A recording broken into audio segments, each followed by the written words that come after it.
Hello সবাইকে, আশা করি সবাই অনেক ভালো আছেন।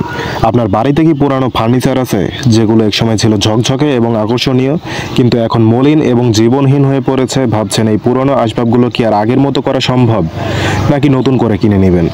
একদমই কেনার দরকার নেই, কারণ আজকের ভিডিওতে আমি শেয়ার করতে যাচ্ছি এমন কিছু সহজ টিপস যেগুলো ব্যবহার করে আপনি আপনার বাড়িতে বসেই বার্নিশ করতে পারবেন।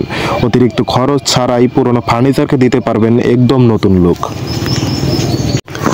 আর হ্যাঁ, যদি ভাবেন এটা খুবই কঠিন আর পেশাদার কাজ, তাহলে ভুল ভাবছেন, কারণ আমি এমন কিছু সহজ কৌশল দেখাবো যা আপনি প্রথমবারেই হয়ে যাবে পারফেক্ট।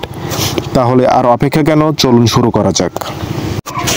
পুরানো ফার্নিচারে গ্লেজ আনার জন্য আপনাদের লাগবে মূলত দুইটা জিনিস, এক এনসি থিনার, দ্বিতীয়ত কার্পা।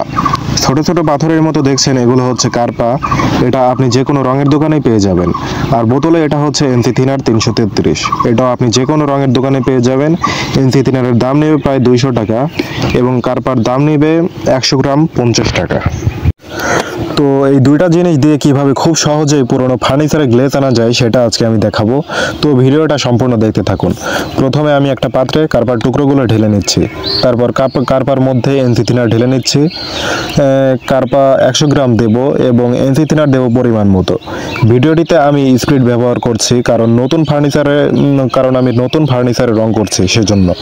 পুরনো ফার্নিচারে রং করতে গেলে বা পুরনো ফার্নিচারে গ্লেজ আনতে গেলে অবশ্যই আপনাকে এনসি থিনার ব্যবহার করতে হবে।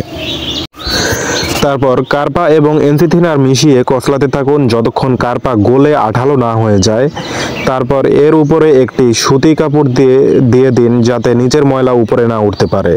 তারপর একটা 3 ইঞ্চি নতুন ব্রাশ দিয়ে আপনার পুরাতন ফার্নিচারে প্রয়োগ করুন এবং 30 মিনিট পর আবারও প্রয়োগ করুন। আপনি যদি এই সেম কাজটা করার জন্য কোনো মিস্ত্রিকে হায়ার করতেন, তাহলে আপনার এই কাজটা করার জন্য অনেক বেশি টাকা তারা নিত। কিন্তু আপনি যদি এই কাজটা নিজেই করেন, তাহলে খুব অল্প টাকার মধ্যে, মাত্র 250 টাকার মধ্যে আপনি এই কাজটা সম্পূর্ণভাবে করে নিতে পারছেন। তো আশা করি আমার এই ভিডিওটার মাধ্যমে আপনারা কিছুটা হলেও উপকৃত হবেন এবং আপনারা যদি আমার এই ভিডিওটা যদি আপনাদের কোনো কাজে আসে, তাহলে অবশ্যই একটা লাইক করতে পারেন।